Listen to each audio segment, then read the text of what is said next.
బుద్ధుడి యొక్క జీవిత చరిత్ర ఇచ్చారట పెద్ద గ్రంథం.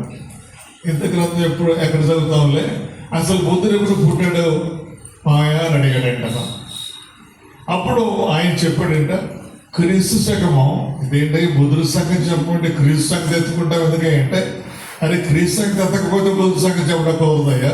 క్రీస్తు బాబుకు ముందు సంవత్సరం పుట్టాడని చెప్పాలి. కాబట్టి యేసుప్రభు పేరెత్తకుండా చరిత్ర లేదు. మీరు ఎప్పుడు పుట్టారు, నేను ఎప్పుడు పుట్టాను అని చెప్పాలంటే యేసుప్రభు పుట్టుకుని గురించి చెప్పాల్సిందే. ఆయనకు ముందా ఆయనకు తర్వాత. యేసుప్రభుకు ముందున్నదంతా ఒక చరిత్ర, యేసుప్రభు తర్వాత ఉన్నదంతా మరొక చరిత్ర.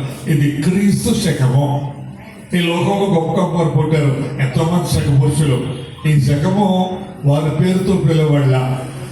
దీనిని క్రీస్తు శకము అని అంటున్నాం. చరిత్ర దీన్ని ఒప్పుకుంటాం. కాబట్టి ప్రభుత్వ ప్రియులారా, ఈయన చరిత్ర పురుషుడు, చరిత్రలో ఉన్నాడు. ఆ తర్వాత ఈయన ప్రవచన పురుషుడు. ప్రవచనాల్లో ఈయన గురించి మనం చదువుతున్నాం. ఈయన గురించి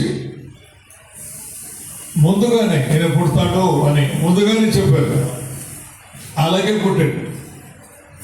ఇక్కడున్న మీరు మిమ్మల్ని గురించి ఎవరన్నా